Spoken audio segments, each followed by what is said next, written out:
The 24-Karat Buddha and Other Fables, Stories of Self-Discovery by Maxine Harris. The publishers, the Sidran Institute Press for Baltimore, Maryland. This morning's sunrise story is The Cave of Truth. One sunny afternoon, several of the young children in the village were playing by themselves. Wouldn't it be wonderful if we could be as wise as the elders while we are still young and strong? Asked one restless young boy. That would be wonderful, exclaimed a high-spirited girl. Then we could make the decisions for the clan and do what we wanted instead of listening to what others have to say. We could play all day and have games instead of chores. Everyone would look to us for answers because we would be called the wise ones. But that would not be possible, declared one small boy. Before you become wise, you must go through the clan initiation, and then you must be part of the council and be invited into the chamber of elders. Don't be so serious, cried several of the others as they began rolling down the hill and giggling. The children's chatter about wisdom came to an end as quickly as it had begun, but the idea of attaining knowledge before one's time had found another and more determined audience. While the children were laughing and talking, 4 young men were setting traps for rabbits in the bushes nearby. Those children are certainly silly, remarked one of the young men. But it would be nice to have the answers to life's many questions before you were so old that it no longer mattered.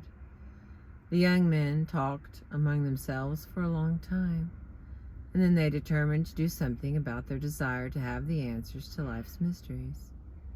Together, they went to the elders of the clan and asked him, "Wise father, you have lived many years and seen many things. Tell us what lies ahead and what the secrets of the universe are so that we might use that knowledge while we are still young." "You must have patience if you are to become wise," counseled the elder. "Wisdom comes in time, but first you must live your life." One of the young men became angry at the elder's response. "You just want to keep the secrets of the universe to yourself. You are afraid that if we gain wisdom, we will take your power away. You are just a selfish and frightened old man." A faint smile crossed his lips as the clan elder shook his head. Would that the wisdom of life's many mysteries could be had with just the removal of greed and fear. It is all so much more complicated, but I suppose you will learn that in time. And with those words, the elder returned to his tent. As they walked off, the young men remembered a story that they had heard often growing up.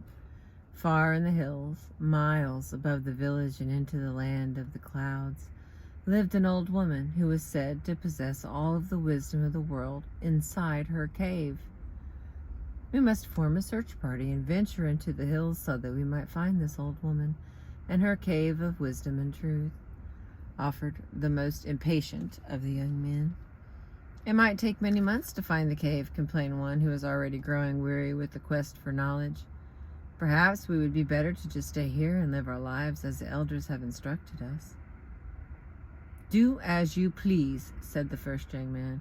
"I am going to find a group of young people who do not want to wait years for life's secrets, and together we will go into the hills and find this wise old woman. But if you stay behind, do not expect us to share what we learned from the old woman when we find her and learn all that she knows of life." The impatient young man found a large group of young men and women who hungered for the answers to life's mysteries and were prepared to go into the hills in search of answers. For many months, the group wandered the hills near the village. They met many old women. Some of them were even wise and shared their experiences of life with the young people, but they found no cave and no woman who possessed the secrets of the universe. After almost a year of searching, several of the young people decided to return to the village. Perhaps the elders were right after all. One needed to live one's life before wisdom could be found. A few of the party, however, refused to give up. They vowed to continue their quest until they found the elusive old woman. After many years of traveling, the group stumbled on a cave high in the hills and far from their original village. At last, they might have found the woman they were seeking. Inside the cave sat a very old woman who was busy making strange marks on a large tablet.